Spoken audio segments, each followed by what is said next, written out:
Romeo Doubs has had a fantastic offseason, but is he worth a 2023 first? That and more today on the Dynasty Newsletter. I'm your host, Adam Wilde, joined by my co-host, Chris Allen. Chris, right now, are you sending a 2023 first for Romeo Doubs? Absolutely freaking not. Gosh, it was Okay. hard to keep a straight face to get through that. Why? Yeah, Why do we do this? Like why I guess why do we do this every it's year? every year. Yeah, there's always like a why, and I'm not even before we even get into the conversation about Aaron Rodgers, rookie wide receivers, and all that narrative-y based stuff. But why do we do this every season where the second we get into like the live fire training camp reports, seeing videos and all this other stuff, that it's just the logic behind or strategy behind player evaluation just goes like just right out the window.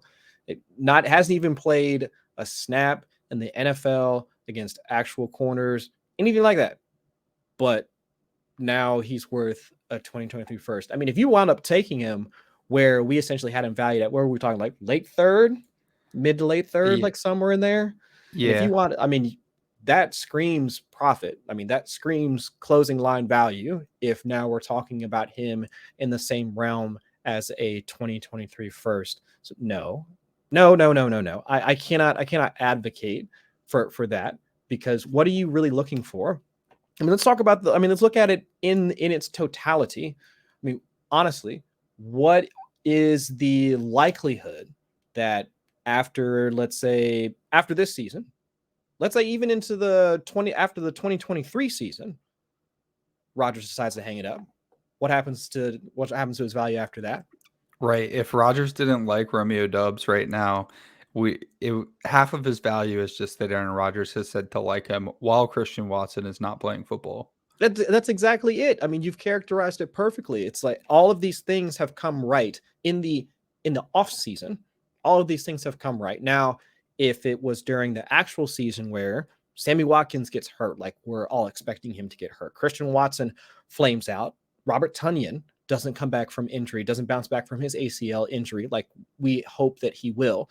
And let's say that the offense runs primarily through the running backs, which we're expecting it to, but really those can't be expected to be efficient pass catchers, or at least you're not leaning on them for 25 to 30% of the team's targets on a weekly basis. So from a wide receiver standpoint, if he becomes your only option and you're forced to run the offense through him and, let's say, him and Randall Cobb, okay, but that's due to injury. That's due to circumstance. We haven't even gotten to that point yet. There's so many other things that would need to break right in order for him to be evaluated in that standpoint.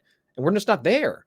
So it's just pushing him now multiple rounds ahead because Aaron Rodgers has said that he likes him. I guess I don't understand how we've gotten to that point. So he's made a lot of plays in camp too, and a lot of people are probably upset right now who like Romeo Doubs saying like, "Well, what would you rather him do?" No, it's great that you have great news Yeah. coming for your fourth round rookie, especially when you spent a third round rookie pick on him. That's fantastic. And Romeo Doubs, by all account, looks like he's going to do decent. But if we had Vegas odds on him right now, it'd be like 30 for 350 and two touchdowns, maybe, or something like that. Like Mm-hmm. it would, and that would be realistic. That would be actually pretty decent for a fourth round rookie. Same goes for Sky Moore, someone who we're super excited about, and someone that's getting drafted a lot in best ball. His Vegas lines would be similar to that. And it's just that we get excited about these players in the preseason because they're the only ones playing football. It's like before the show I said this is a one-sided argument. Like Romeo Doubs has been having a one-sided argument with Christian Watson all offseason. Christian Right. Watson couldn't play, but Christian Watson was a second round pick. Romeo Doubs was a fourth round pick. Before Christian Watson went down, Aaron Rodgers was saying the same good stuff about Christian Watson. But now Christian Watson's best ball ADP is like 11th round. 160 or something, like behind Dubs, which for one is Oh yeah, ridiculous in Watson's is itself. much later. Yeah, Dubs is up front. Yeah. That's ridiculous in itself, but it's just because Romeo Dubs making highlights. It's easier nowadays than it was 10 years ago to get excited and double count um, players like Romeo Dubs because we get to see camp highlights, right? So we get to see Romeo Dubs performing well. You don't know who's performing against. You don't know what the defense was trying to do. et cetera, et cetera. So it sucks to be a Debbie Downer on a player like this, but the fact that we even need to bring this up, like, uh, I don't even really want to trade a 2023 first for Amon-Ra St. Brown, who was the success story for fourth round rookies last year. Mhm. And he had a great season. So if I don't even want to spend a 2023 third, or sorry, a 2023 first on Amon-Ra St. Brown, and maybe I do it, but I don't necessarily want to do that, Mhm. then I definitely don't want to do that for Romeo Doubs, who you have nothing in. I mean, you cannot expect anything from Road. And look, Amari Rogers, I was excited about Amari Rogers last year. What did we get out of him? Nothing. And And granted, Amari Rogers hasn't been flashing in preseason the same way Doubs has. So it doesn't mean that you're not going to get anything out of any rookie ever. But it does mean sure. that you don't have anything yet. And if we get a good rookie season out of Romeo Doubs, you could probably trade a 2023 first for him like later in the year as he's having a good season. You could still probably, so don't do it now while you have nothing. Hang on to your first, let your first gain value. And then if Romeo Doubs has an Amon-Ra St. Brown season, Cool. and the thing is, I don't even feel bad about my analysis now if he did. Like, it's not even the type of thing where you're going to get to take a victory lap on it, because it's not me saying that Romeo Doubs is bad. By all accounts, I like him. I liked him in the third round as a target in a really thin wide receiver room, hopefully getting 2 years with Aaron Rodgers to kind of learn the ropes. But I will never, ever, ever like having a fourth round wide receiver climb the way that Romeo Doubs has, be double counted the way that Romeo Doubs has, and then pay for that. You can have that. I mean, I would want to buy Christian Watson right now. So then Mhm. that makes me want to bring in George Pickens into the conversation, because this is a better conversation to me when George Pickens was drafted in the second round. So he has that draft pedigree.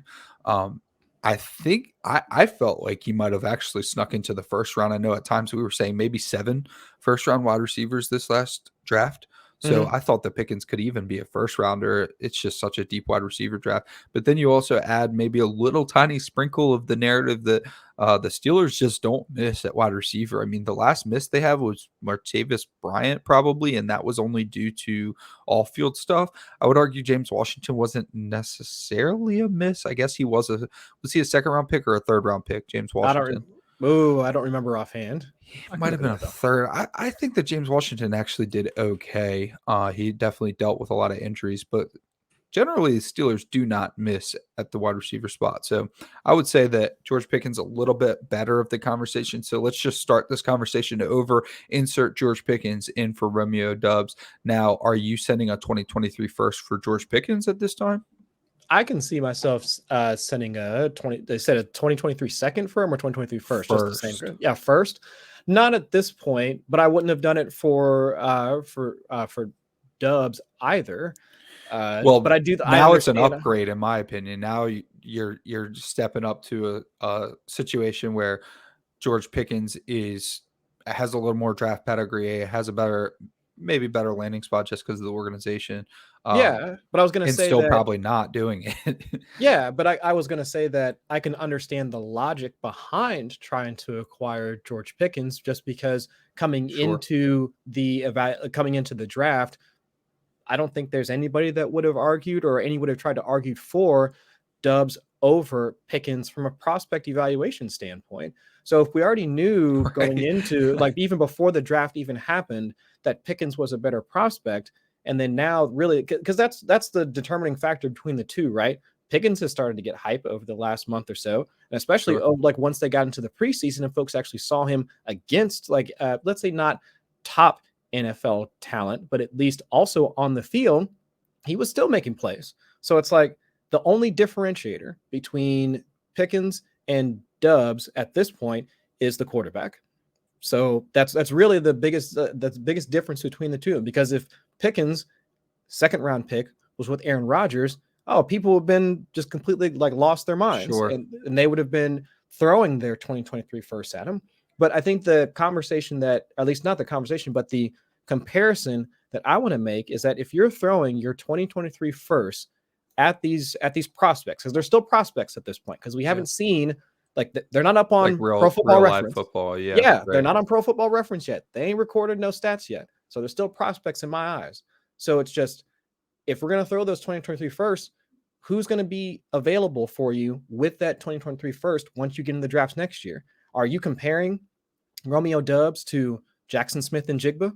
Are you even going to put it? Are you putting him in that same? How upset would you be if you're first that you're sending now, the guy that winds up taking Jackson Smith and Jigba with the pick that you just sent them? You wouldn't even make that same comparison. Yeah, it's just but I think if it was a George Pickens versus Smith and Jigba, all right, I don't even think it's still a gap, but I think that at least holds a bit more water than just saying, oh, Doubs got drafted by the Packers. He's playing with Aaron Rodgers. So now from a fantasy standpoint, those two are on the same level. I can't make that comparison, but that's the gamble that you're making. The gamble that you're making is Doubs winds up being a better prospect than Jackson Smith and Jigba, who was as good as, or if not better than, both Chris Olave, and Garrett Wilson, like when they were playing together. So it's like, that's the part that I'm struggling to figure out why people would make that gamble just based off of something that they haven't seen yet, like in an actual NFL game. So with Pickens, like I said, the real differentiator is the quarterback situation that they have there, whether or not they want to roll with Pickett, if they want to see what Mitch Trubisky can do, so they just wind up losing a few more games and setting themselves up for a better situation draft capital wise in 2023, which in my mind makes some more sense, but that goes against Mike Tomlin and just the Steelers' entire ethos. So it's probably not going to happen. But I think that's from a valuation standpoint, I get why folks would want to at least try to do that with Pickens. But again, the gap is too wide, especially when you're thinking about what you could get with that 2023 first. It just doesn't make any sense to me. So I wanted to bring Doubs into the conversation with Pickens to do this exercise, and people probably a little clickbaity to get Doubs for a first in there, but it's really Pickens for a first that really sparked this thought process in my head, and decided to throw Doubs in with Pickens, especially with Christian Watson coming back today and kind of throwing cold water on the whole thing, in my opinion. But the Pickens conversation is the big one with the first round pick. I'm sure people have sent first round picks for Romeo Doubs, which is just disgusting to me. But George Pickens is the one where people can tell themselves, well, George Pickens was a first round pick this year, so why wouldn't I send a 2023 first for him next year? And every year people are going to say, well, next year's a better class, almost always. So I mean, this year not for quarterbacks, but essentially, especially look at some of these wide receivers. It's very top heavy in 2023, and it'd be very sad to miss out on one of those guys for Romeo Doubs. But for George Pickens, there's definitely the not even narrative, just like the feeling that, well, I could just have George Pickens now, and whatever happens with my 2023 pick, maybe George Pickens even helps my team win some games, which makes the pick later. And I could see people telling themselves these stories, but all that really matters is that George Pickens may gain value, he may lose value, he may get hurt. Nothing will happen to your 2023 first, period. No matter what, barring an apocalypse, your 2023 first is going to gain value. So why would you assume the risk of acquiring George Pickens, who's almost definitely not going to be helping you win games this year, for a 2023 first? That is just it's an incubated asset. There's nothing that can happen to your 2023 first. If George Pickens tears his ACL, you think he's in the conversation for a 2023 first? Absolutely not. So there's just, even if you're excited about Pickens, there's other ways to try to trade for him. Even if you're excited, even if you think he's going to be the next Antonio Brown, you still probably should not make that trade. Oh, 100% agreed. And I was just kind of scrolling through a trade finder tool that Adam and I are both fairly familiar with. I'm seeing more like, Doubs for, can we do this again? So how are we pronouncing it right? We looked before the show, and I guess it's Doubs, according to right. I'm just gonna take me forever in order to figure that out. Yeah, I'm seeing more like for 2023 second. I haven't seen one for a first yet, but I mean, but I've seen people posting on Twitter those types of trade. Yeah, that's where I'm seeing it too. But I'm seeing like, Doubs for Isaiah Likely, which is kind of hilarious now, especially considering that. What? Yes. Yeah. Okay. Give me Doubs. Yeah. So I'm seeing that type of stuff, and it's Romeo Doubs in a 23 first for T. Higgins. Oh my goodness, give me T. Higgins. Yes, please. Yeah, so see, that's the type of stuff that people. Sheesh. Okay, yeah. So people are getting a little crazy about this whole hype train. But I'm just, again, like we were just talking about, going through that same evaluation exercise. Why are we not seeing the same hype for George Pickens? And I think the only thing it comes down to is the quarterback situation.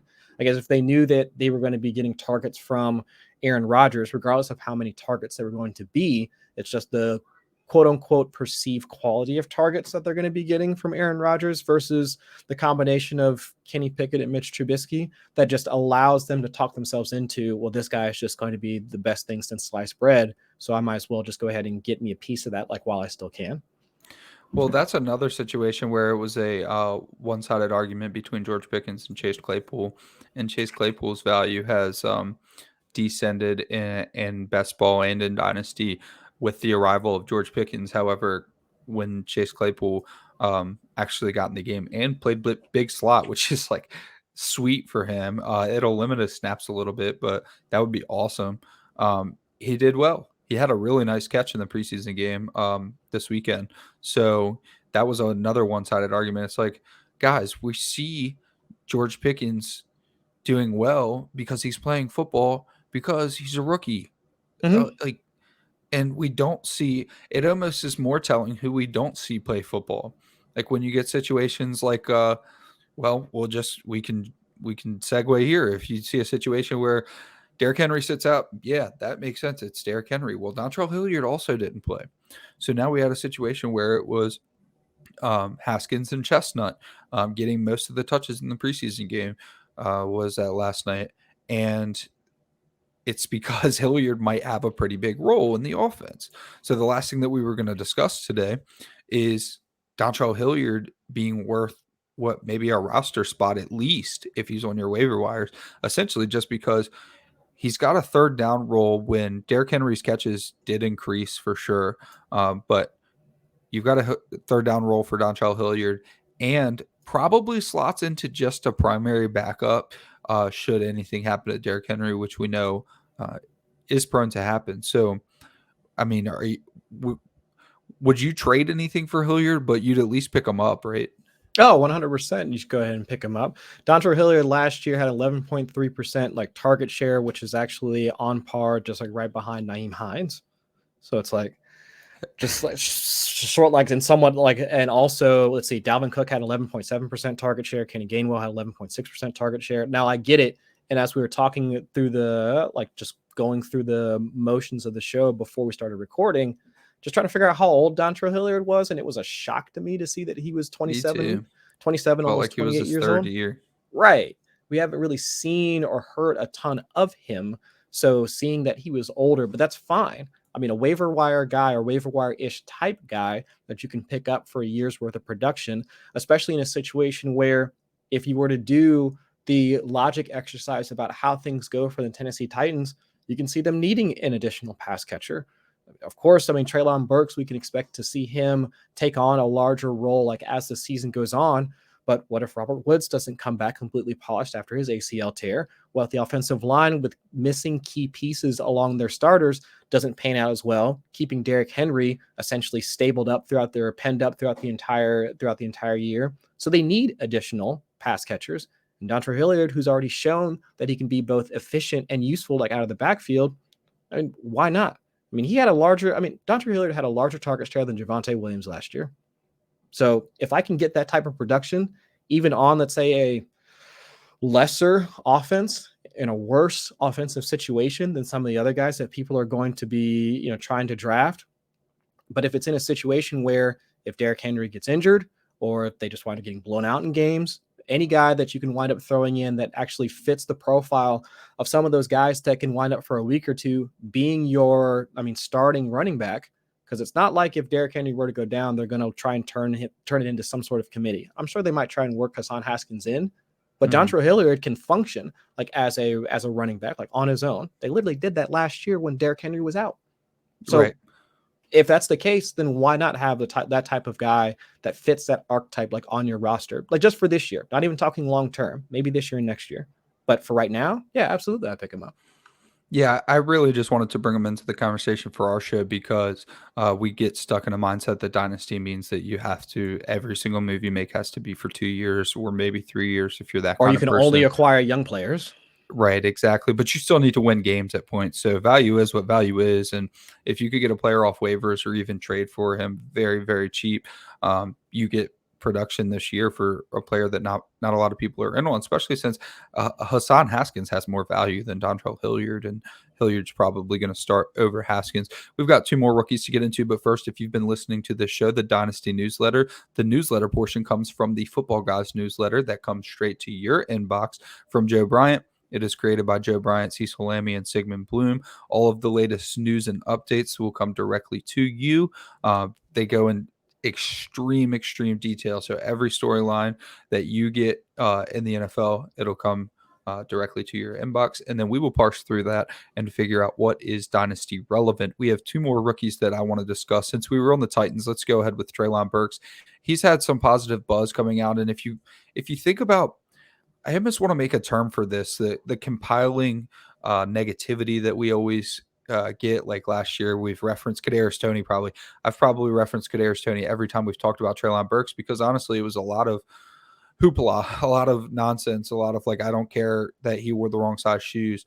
And then when Kadarius Toney finally did get on the field, looked very, very good, looked better than we thought he did. Better than we thought he would. So I am happily wrong on that because if you remember towards the end of last year, we came around on Toney simply because of the fact that he could not be as bad as people were portraying him to be. And now we've had a similar situation with Burks, but even worse is that a lot of Burks's negativity came from like 2 practices, and they were both in rookie minicamp. And since then, it's been a good bit of positivity. I mean, Vrabel had a little bit of an attitude when Burks missed a practice in like actual training camp. Vrabel's always got an attitude. Like he also was probably a big portion of trading for the first round pick and acquiring Treylon Burks. Because if you remember, he said he would not be the head coach if they traded AJ Brown. So I'm assuming somebody said, well, if we trade AJ Brown, we will draft Treylon Burks. And he's like, okay, fine. So internally, I'm sure he likes Treylon Burks. In front of the media, he's always grumpy. So I would not say that Treylon Burks should keep taking value hits for something that happened in rookie minicamp. But he's just had that negative stigma all the way since minicamp that's drug into the season. And we've seen some nice plays for him. Yeah, I think so. And was I a part of the groups that were saying that Treylon Burks was going to be a bust? Possibly. Did I send you a text message saying that Burks was going to get cut before the season starts? I mean, that might have been possible too. I mean, that might have been alcohol fueled, but that's my own business. That's none of y'all's business. Have we made jokes at Treylon Burks' expense over the offseason? Like absolutely. But if you listen to or if you watch like any of the folks that have been following Burks' development like over the offseason, once he came back with the issues that he was having with some preconditioning and all that. I mean, if you've seen some of the posts from the homie Ray Garvin, Damian Parsons, like over at the Draft Network, I mean, folks like that really study and understand like how receivers like should develop like in their first year in the NFL. We've been seeing him make some plays, and that's what we wanted to see: contested catches, being able to run routes. I mean, being able to actually establish a rapport like with his quarterback. So while he doesn't run like a similar full route tree like the monster that is AJ Brown, that's okay for what the Titans need right now when they're essentially going through this soft rebuild with, I mean, expiring contracts like Ryan Tannehill's, like Derrick Henry's, like coming up, like just over the horizon. I get it, especially with where they're going to probably wind up next year. They can continue to replenish like that wide receiver room over the next like few years, so it's okay. I mean, this is essentially where I would assume that the team would essentially want him at. So I think trying to pigeonhole him into the AJ Brown role or even seeing if he could handle an AJ Brown workload, 26, 27, 28% target share in year one, right, probably a bit much because they don't play the same game. They can't create explosives in the same manner. But overall, is he going to be is he a solid prospect? Yes. Can he be a good contributor, like on a team that's going to be at least efficient throwing the ball? They might not throw it a ton because they're still featuring Derrick Henry, but that's fine. That's really all we want him to do. We just need him to beat out an aging Robert Woods coming off an ACL tear and Nick Westbrook-Ikine. I was just about to That's say. that's Like, all we what got. are we That's doing? that's What all are he we needs doing to here, do. people? So if he can't even do that, then we've got a whole other conversation to have. So as long as we're hearing more buzz about Treylon Burks and less about Nick Westbrook-Ikine, and all the positives for Robert Woods, because he is a solid veteran presence and a good piece to have on your offense. But we're hearing more about Burks than any of the other wide receivers at the moment. So I think we're okay, to be honest.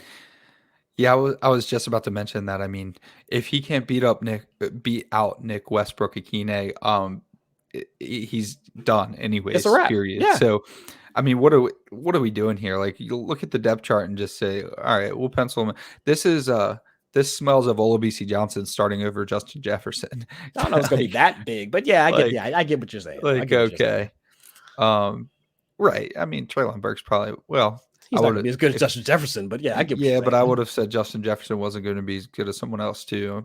I'm not predicting it either, but I'm just saying I also didn't predict Justin Jefferson being that good. So I guess my point is that if you could just capitalize on the negative stigma, I mean, he shot up to 102 when he got drafted in a lot of drafts. Our buddy J Mike took him at 102. I believe he also had like 6 other first round picks though, so maybe that skewed things a little, but yeah, I mean, he's probably the 106 now, and it's probably where he should have been anyways in a low passing volume offense. But yes, he's got to play along Robert Woods, and he's got to beat Nick Westbrook-Ikine, and he's gonna. I mean, I'm almost guaranteeing that he is going to. I will say that the one thing that isn't great is that he played so long into the preseason.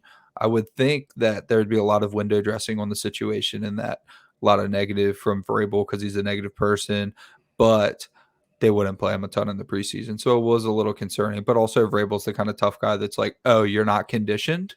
Okay, well, we'll condition you in the game. So, I mean, in my mind, that was just more wind sprints for Treylon Burks. Last player we're going to get to is Brian Robinson. So Brian Robinson did draw the start in the last preseason game for the Washington Commanders.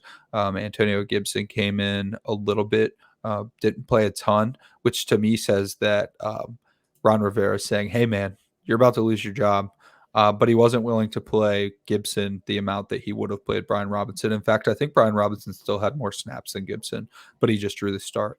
So in my mind, that's a warning shot, and it is concerning if you have Antonio Gibson. I mean, his value's already plummeted, but it's not the end of the story. I think that was a warning. Brian Robinson drawing the start, but the fact that Antonio Gibson didn't play a ton of snaps, I don't think that Antonio Gibson is going to be backing up Brian Robinson, at least not for most of the season.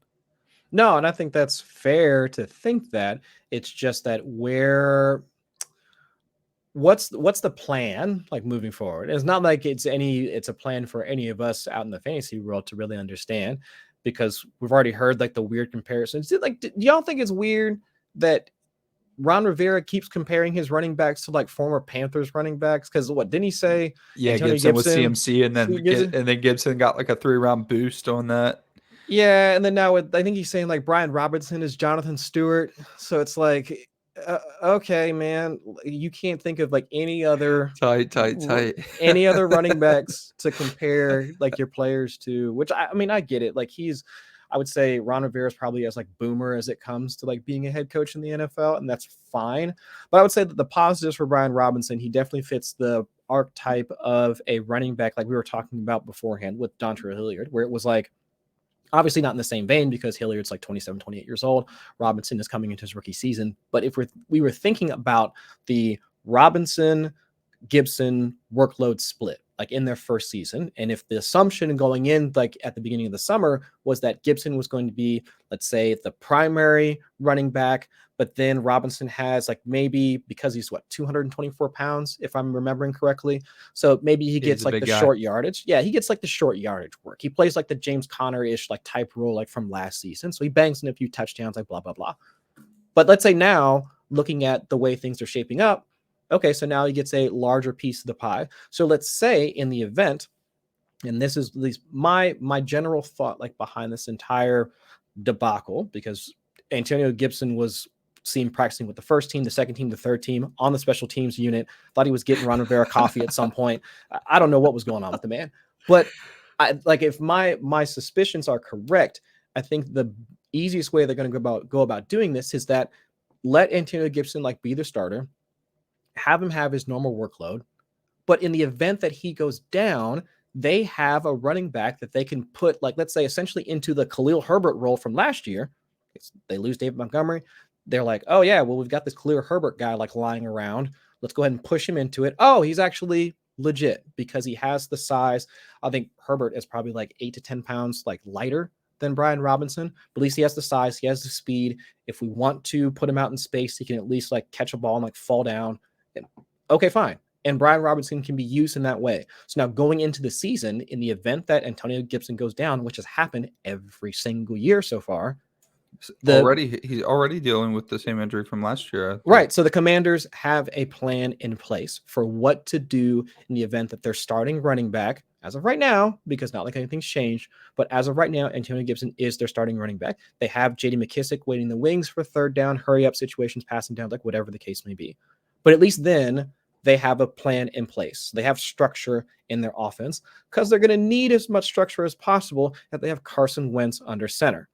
That's as volatile as it gets from a passing standpoint. So if they at least have that figured out, because they know what their pass catching group is going to look like.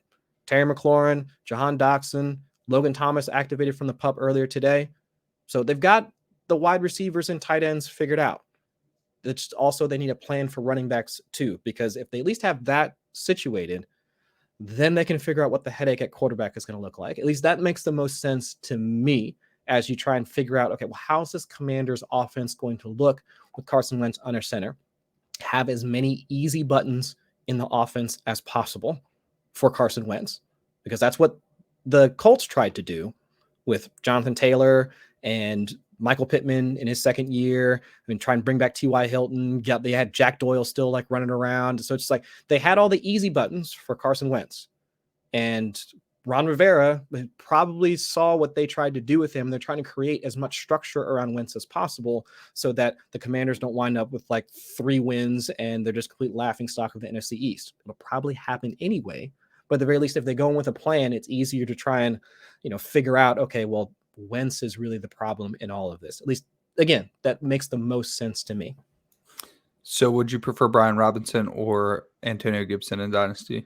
I would actually, honestly rather prefer Brian Robinson, just because, so again, if you look at it, it's just been, and I hate to characterize it like this, but it's just been a failed experiment with Antonio Gibson. We have lamented over the fact that a converted wide receiver to running back, but never used in the passing game. Like, why has this never manifested the way that we expected it to? Antonio Same Gibson, thing with CH. I mean, we were racking our brains last. I don't see remember why it multiple hasn't worked out. conversations like, why are they doing this? Why is CH not getting passes? It's like, dude, I couldn't tell you. Kidnap Andy Reid and like make him throw CH. I do the wonder, ball. and this is me like, almost like quite literally putting on like my conspiracy hat. But like, if Tyreek Hill going on his social media parade over the past couple of months and saying that he wasn't getting even enough targets with Patrick Mahomes, maybe that's the reason why CEH like wasn't getting any targets. There's just not enough, because they were trying to keep the lid. They were trying to keep the lid on Tyreek Hill like so tight that he wouldn't completely go nuts in the media. Which all the off-field stuff with Tyreek Hill probably did enough of that anyway. That they were just like, all right, then we'll just build this offense around Tyreek Hill, Patrick Mahomes. Of course, we have to use Travis Kelce because he's a wide receiver that plays tight end anyway. So we can't use Clyde Edwards-Helaire. But for Antonio Gibson, I do wonder that if it's because you have Ron Rivera, as old school of a coach as it goes, trying to figure out, I mean, even with Scott Turner, who has done some very, I think, creative things like with that offense so far, very happy to see like at least some creativity like with who they have. But even with, if you look at the way that they've used Antonio Gibson, look at what they've tried to do or didn't or have not done with Curtis Samuel when Curtis Samuel was healthy. And we know Curtis Samuel is a dynamic pass catcher. Like, look at how often like they tried to use him as a rusher and a wide receiver when he was in Carolina. And they didn't do like any of that, like once he came to Washington. So I'm just wondering if they've just tried to make things as vanilla as possible just because of the quarterbacks that they've been stuck with. Taylor Heineke, now Carson Wentz, and they just can't do that. Like the offense is just so capped with their passing game and who's been stuck under center that they really can't dive into some of these extra concepts with the players that they have. They just have to go as old school as possible. You have to get a prototypical wide receiver, like your primary like X wide receiver. Okay, they got Terry McLaurin. You'd have to get these big, tall, like tight ends, which they've had over the past couple of seasons. They get and they have Logan Thomas. Like you need this prototypical running back, which they get with Brian Robinson. And it's like, okay, I can use these basic pieces in order to matriculate my offense like down the field. But when it comes to anything outside of just like the basic passing concepts that you can do with this quarterback or these quarterbacks that they've had, we're stuck. We can't use them. So that's why I think the Antonio Gibson experiment has failed, just because that they can't do anything with him. What would you expect to like? What would you expect any sort of offensive coordinator to just design up these plays for a wide receiver, a converted wide receiver to running back? But then if your quarterback can't make the drops, can't make the reads, like he can't do like the 5-step drop concept in order to look for him out of the backfield. If he can't get through his second or third read, because that's probably what the running back is going to be anyway, then why does it matter? Like you can't, you're limited to what you can do as a passer in the first place anyway. So I just think overall, that's probably why it's just easier for them to look to those archetypes of running backs now, just because they're going to be stuck in this quarterback purgatory unless they find a way to get out of Carson Wentz after this year. And then maybe they can try and go for hopefully one of the quarterbacks that are coming out next year. But even still, that's probably a long shot. So it's just, I think they're just stuck and they're just ready to move on. I'll take Brian Robinson over Antonio Gibson as well. But in all honesty, I thought that Take my Antonio conspiracy Gibson, cap off. yeah, I thought Antonio Gibson needed a value check anyways. I think he's needed a value check since last year. He got a huge basically his bar was set so high just because of like the CMC comments paired with being a converted wide receiver. A lot of assumptions were made, and I really don't blame people for holding on to his value. The general community, the ADP that we all look at, holding on to Antonio Gibson's value as like a top 15-ish running back, because it looks on the surface like your priors were confirmed in that Ron Rivera said he was going to be like CMC, and then he got Antonio Gibson got an egregious amount of touches. So it looked like you were correct, but these were not the touches that you really wanted, especially since they're considering McKissick a plus in the passing game. Then they're just not willing to utilize Antonio Gibson in the passing game because they've already deemed McKissick a plus and maybe Gibson a neutral. And if Gibson was viewed as a plus, then they would prefer to not take him off the field because then you're not flagging down the defense. So clearly Antonio Gibson's not viewed as a plus in the passing game. And then pair that with the fumbling issue, which usually is nothing. Like I'm very much in the camp of I don't care about drops. I don't care about fumbles. But then, like I discussed a few shows ago, it's not the act of the drop or the fumble that you really care about. It's what does it do to the player's usage in the future. And with Ron Rivera being the old school head coach, like if I'm the head coach and my player fumbles, you're going right back out because you need to get that confidence back. I don't know why NFL coaches don't see it that way. Most do not. Andy Reid kind of did. Remember Kareem Hunt fumbled on his first ever touch in the NFL? I thought I was just about to look up. I was like, didn't that happen? Yeah. And then Kareem Hunt had a great first game and then a great first season. But a lot of head coaches are like, oh, that guy's done. It's like, I mean, in any workplace, when somebody messes up, don't you want to boost their confidence? But anyways, that rant is all because Antonio Gibson just fumbled again. So I would have said that all of this was hoopla and that Antonio Gibson probably going to be fine at his new value. But then he fumbled. So, and he fumbled in the game that he wasn't the starter. So that's very tough. Nothing looking good for Antonio Gibson. Definitely wouldn't tell you to go acquire him. Usually this is where I end the show by saying you should probably go acquire a said player because there's so much negativity. The only problem is I didn't think that he was acquirable at value before. So now that it's dropped, I still don't think that you should go try to trade for him because he was never going to be CMC. He was never utilized in the passing game. He's pretty much been used, strangely enough, as a between the 20s thumper. Crazy. He's not even getting like red zone usage, like CEH for a little spurt there got a lot of red zone usage. Gibson's not even getting a ton of that. So Yeah. I think it's probably an avoid. And Brian Robinson's an avoid for me too, just because his value is going to keep going up right now. And once we play some meaningful football, it might not stay there. So Brian Robinson, I like him, and I do think that he could carry the bulk of this offense. But then you're going to be in the same boat that you've been in with Antonio Gibson, where it looks like he's doing what you need from him with all the volume, but then it's just not going to turn into anything of value. And you're going to have to pay a lot because it's Brian Robinson. He's huge, played for Alabama, and now he is the lead rusher for the Washington Commanders. Well, it turns out that doesn't actually mean much. So Brian Robinson, probably somebody definitely someone I wish I drafted. Don't know that I would still have him. I'd probably trade him too early, but definitely someone I wish I drafted and someone that I'm not going to try to trade for at this point. So that's going to do it for us today. Thank you all for coming out to the Dynasty Newsletter. Please like, subscribe, rate, review. Remember, we are on a different channel than the Audible. So if you haven't been seeing us on any of your networks, that is because we have our own channel. So please make sure you subscribe to that as well. And we will catch y'all next week. Peace.